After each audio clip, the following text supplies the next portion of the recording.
اس وقت کی جو طالبان کی سرکار ہے ان کے تو امریکنز کے ساتھ تعلقات بھی بہت اچھے ہیں، یہ پہلے والی طالبان کی سرکار نہیں ہے۔ یہ سارے کے سارے آپٹکس ہیں جو آپ کو ہاتھی کے دانت اور کھانے کے اور دکھانے کے اور والا جو معاملہ ہوتا ہے اس کی شکل میں نظر آتے ہیں۔ اب بہرحال پاکستان کا میڈیا، پاکستان کے کمنٹیٹرز یوں امپریشن دے رہے ہیں کہ پریزیڈنٹ ٹرمپ کے ساتھ شہباز شریف نے جو ہاتھ ملایا، عاصم منیر نے جو مسکرا کے بات کی، شاید انہوں نے میلہ لوٹ لیا ہے۔ بھئی یہ روٹین کی باتیں ہیں، پریزیڈنٹ ٹرمپ سے تو ہر روز کوئی نہ کوئی ورلڈ لیڈر آ کے مل رہے ہوتے ہیں، اس میں کون سی ایسی اچنبے کی بات ہے؟ لیکن پاکستانیوں کے لیے اچنبے کی بات ہے، کیونکہ 6 سال سے امریکہ کے کسی پریزیڈنٹ نے ان کے ساتھ ملنے کو وقت نہیں دیا۔ ملنا تو دور کی بات تھی، ان کے ساتھ ٹیلی فون پر بات نہیں کی، اور ان کے لیے تو واقعی یہ بڑی بات ہے۔ چلیے، آپ نے ایک بہت بڑا محاذ جیت لیا، اس کی فتح حاصل کر لی، یعنی ملاقات کی صورت میں، لیکن اس میں بھارت کو بچھاڑنے کی یا پیچھے چھوڑنے کی کون سی بات ہے؟ نہ تو بھارت اس وجہ سے پیچھے آپ چھوڑنے میں کامیاب ہوئے، نہ آپ نے بھارت کو آئسولیٹ کیا۔ بھارت ایک بہت بڑا دیش ہے، اور آف کورس بھارت کو امریکنز کی بھی انڈورسمنٹ نہیں چاہیے، اور امریکنز کو بھارت کی شدید ضرورت رہتی ہے، اور آف کورس بھارت کو بھی امریکہ کی ضرورت رہتی ہے، لیکن یہ ٹو وے ٹریفک ہے when it comes to India and USA, but it is one way traffic almost when it comes to Pakistan and USA، کیونکہ پاکستان کو ہی ضرورت ہوتی ہے امریکہ کے پیسے کی، امریکہ کے اسلحے کی، اور امریکہ کو اگر پاکستان کی ضرورت پڑتی ہے تو یہی کہ بھئی یہ راہداری دے دو افغانستان کی۔ اب بہرحال اگر کوئی ٹو وے ٹریفک ان کی پاکستان کے ساتھ بن پاتی ہے تو مجھے کوئی اعتراض نہیں، اگر یہ کچھ حاصل کر سکتے ہیں، اگر پاکستانی عقل مند بن سکتے ہیں تو گڈ فار دیم۔ لیکن اس ساری صورتحال میں اب جب کہ ملاقات ہو چکی ہے، اور وہی جو موٹا سوٹا بوٹا والا معاملہ بن چکا ہے، اور سوٹا بوٹا اور چھوٹا والا معاملہ بھی بن چکا ہے، اب یہ کیا ہے؟ اس پہ میں جب کیپشن لکھنے کا میں نے سوچا، لیکن میں نے لکھا نہیں، مائیکل کوگل مین کی اس ٹویٹر کی پوسٹ پہ میں یہ بھی لکھنا چاہ رہا تھا کہ ٹرمپ کے دائیں بائیں لگڑ اور بگڑ کھڑے ہیں۔ تو اس طرح کی سچویشن ہے۔ خیر، موکری کرنے کو تو ہم کسی بھی حد تک جا سکتے ہیں، لیکن بہت ہی عجیب و غریب صورتحال ہے، بچکانہ پن ہے، اور شہباز شریف نے پھر 26 سپٹمبر کو یونائٹڈ نیشن میں جو ایک اسپیچ دی، وہ بھی ایز یوزول ایک فنی شو تھا۔ اور میں نے کئی بار کہا، عمران خان جب پرائم منسٹر ہوا کرتے تھے، کہ وہ الپاکستان، یعنی ان کو پاکستانی سے زیادہ تسبیح ہاتھ میں پکڑ کے عربی بننے کا شوق تھا۔ اب میں اپنے الفاظ واپس لیتا ہوں، عمران خان کو تو بہت کم عربی بننے کا شوق ہوگا۔ اس شریف خاندان کی جو یہ فنی حرکتیں ہیں، اور خاص طور پر شہباز شریف کی، اس نے تو مجھے اتنا ڈس اپوائنٹ کیا کہ جیسے اس کا یہ خیال ہوتا ہے کہ یہ عربوں کا خود کوئی سردار ہے، اور حالانکہ یہ کشمیری بیک گراؤنڈ کا پکا پنجابی آدمی ہے۔ اس کا کوئی عرب دنیا سے لینا دینا نہیں۔ عرب دیشوں کے لیڈرز نے یونائٹڈ نیشن کی جنرل اسمبلی سے خطاب کیا، اور قرآنک ورسز انہوں نے شاید ہی کسی نے برتی ہوں گی۔ عربی ان کی زبان ہے۔ اب شہباز شریف کی زبان پنجابی، اردو ہے، اور وہ عربی کی لمبی لمبی آیات پڑھ رہا ہے۔ تو جب کہ سعودی عرب کے فارن منسٹر نے بھی، اور قطر کے امیر نے بھی، یو اے ای کے ریپرزینٹیٹو نے بھی، کسی نے بھی قرآنک آیات کا اس طرح کا استعمال نہیں کیا جس طرح کا استعمال انہوں نے کیا۔ خیر، اس پہ بھی میں آگے چل کے بات کروں گا۔ اب شہباز شریف نے یونائٹڈ نیشن کی جنرل اسمبلی میں کیا فرمایا بھارت کے حوالے سے؟ سب سے بڑا اس کا جو ٹارگٹ تھا وہ بھارت تھا، تو اس میں انہوں نے کیا کہا؟ انہوں نے کہا ہم نے جنگ جیت لی تھی۔ Can you imagine? میں چاہتا ہوں کہ آپ یہ ویڈیو کلپ دیکھیں۔ Excellencies, we have won the war, and now we seek to win peace in our part of the world. And this is my most sincere and serious offer before this August Assembly of the World Nations. Pakistan stands ready for a composite, comprehensive, and result-oriented dialogue with India on all outstanding issues. اب شہباز شریف نے تو کہہ دیا we have one دا وار، یعنی اپنے طور پر ہی یہ کھلاڑی ہیں، اپنے طور پر ہی یہ ریفری ہیں، اپنے طور پر ہی یہ امپائر ہیں، اپنے طور پر ہی یہ جج ہے۔ چلیے، اگر آپ دنیا کے سامنے اتنا بڑا جھوٹ بول رہے ہیں اور آپ سمجھتے کہ آپ نے جنگ جیت لی تھی، تو پھر آپ کو بھارت سے ڈر کیوں لگا رہتا ہے؟ پھر آپ پیس کیوں ڈھونڈنا چاہتے ہیں؟ وہ کہتے ہیں کہ ہم نے جنگ تو جیت لی تھی، اب ہم پیس بھی جیتنا چاہتے ہیں۔ پیس کس سے جیتنا چاہتے ہیں؟ امریکہ کے ساتھ مل کے، صدر ٹرمپ کے ساتھ مل کے جس طرح کی چاہے آپ پکچرز کھنچواتے پھریے۔ آپ نے، یعنی اگر پاکستان نے بھارت کے خلاف کوئی بھی احمقانہ سٹیپ لیا ٹیررزم کی، تو آپریشن سندور پاز پہ ہے۔ یہ ایز اے کمنٹیٹر میں بھی پاکستان کی لیڈرشپ کو یاد دلانا چاہتا ہوں کہ آپ بھول جائیے کہ آپ نے جنگ جیت لی تھی اور یہ جنگ ختم ہو گئی۔ نہ تو آپ نے جنگ جیتی، نہ یہ جنگ ختم ہوئی، یہ جنگ پاز میں ہے۔ اگر آپ کی طرف سے کوئی احمقانہ قدم اٹھایا گیا تو پھر آپ کو ویسے ہی رزلٹ ملیں گے جیسے آپ کو 7 مئی اور 10 مئی کو ملے تھے، اور بھلے سے اس کے بعد آپ کہتے رہیں کہ ہم نے جنگ جیت لی۔ آپ کے کہنے سے کوئی فرق نہیں پڑتا۔ دنیا کے تمام کیپٹلز کو پتہ ہے کہ آپ کی کتنی اوقات تھی اور آپ نے جنگ کس حد تک جیتی تھی اور آپ کا کیا حشر ہوا تھا۔ خیر، اب وہ میں ویڈیو کلپ یہاں آپ کے ساتھ شیئر کرتا ہوں جو اس نے اپنے اوپننگ ریمارکس میں عربک میں قرآنک آیات کو پڑھتے ہوئے شروعات کی، اپنی تقریر کی۔ آپ کو ہو سکتا ہے سمجھ نہ آئے، لیکن میں یہ چاہتا ہوں کہ صرف یہ میں آپ کو ایک فلیور دوں کہ ایک پنجابی پاکستانی پرائم منسٹر کا قرآنک ورسز کو یوز کرنے کا جو سٹائل ہے کتنا ارریلیونٹ ہے، جبکہ عرب دیش یہ کام نہیں کرتے۔ سنیے ذرا شہباز شریف کا اوپننگ ریمارکس۔ بسم اللہ الرحمن الرحیم۔ لیس البر ان تولوا وجوہکم قبل المشرق والمغرب ولکن البر من آمن باللہ والیوم الآخر والملائکۃ والکتاب والنبیین وآت المال علی حبہ ذوی القربى والیتامى والمساکین وابن السبیل والسائلین فی الرقاب وأقام الصلاة وآت الزکاة۔ تو شہباز شریف کے وہ آپ نے قرآنک ورسز سنے جس میں یہ کہا جا رہا ہے قرآن شریف میں، میں ہر ریلیجیس اسکرپٹ کی رسپیکٹ کرتا ہوں، تو لیکن اس ریلیجیس یا کسی بھی ریلیجیس اسکرپٹ کے پولیٹیکل یوزیج کا کوئی تک نہیں بنتا۔ اب اس قرآنک آیات میں یہی ہے کہ جو صبر کرتے ہیں خدا ان کے ساتھ ہے، آپ جو غریب لوگ ہیں، مساکین ہیں، ان کو زکوٰۃ دیجیے۔ تو یہ زکوٰۃ لینے کے لیے ہی امریکہ پہنچے ہوئے ہیں، بیکاری تو ہیں، اور ان کا کام کیا ہے؟ تو اسی لیے وہ ورسز ڈھونڈ کے پڑھ رہے ہیں جس کا اگرچہ کسی کو پتہ نہیں کہ کیا اس میں کہا جا رہا ہے، لیکن انفیکٹ یہ بھکاری کے بھکاری ہی ہیں۔ اب جیسا کہ میں نے آپ کو ابھی کچھ ویڈیو کلپ سنوائے، ان میں سے پہلا ویڈیو کلپ تھا کہ انہوں نے کلیم کیا کہ ہم نے جنگ جیت لی تھی۔ اب ایک اور ویڈیو کلپ اسی سپیچ سے جس میں وہ یہ کہہ رہے ہیں کہ انڈیا کے ساتھ ہماری وار ہوئی اور انڈیا نے کیسے ہمارے اوپر وار جو ہے وہ امپوز کی، یہ کن شبدوں میں کہہ رہے ہیں سن لیجیے۔ And in May this year, my country confronted unprovoked aggression from our eastern front. The enemy came shrouded in arrogance. We sent them back in humiliation, delivering our bloody nose. Excellencies, India sought to extract political gains from a human tragedy by spurning my sincere offer of an independent international investigation into the Pahalgam incident.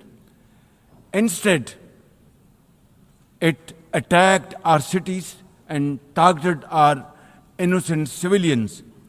When our territorial integrity and national security were violated, our response was in accordance with the right of self-defense under Article 51 of United Nations Charter. Our valiant armed forces, under the stellar leadership of Field Marshal Syed Asam Munir, mounted an operation of stunning professionalism, bravery, and acumen, repulsing the enemy's attack under Air Chief Marshal Zahir Babar Sidhu. Our falcons took flight and etched their answer across the skies, resulting in 7 of the Indian jets turned to scrap and dust. A decisive response.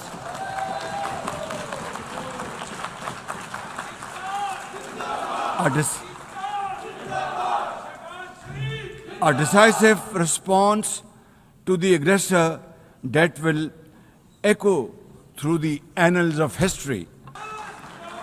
Ladies and gentlemen,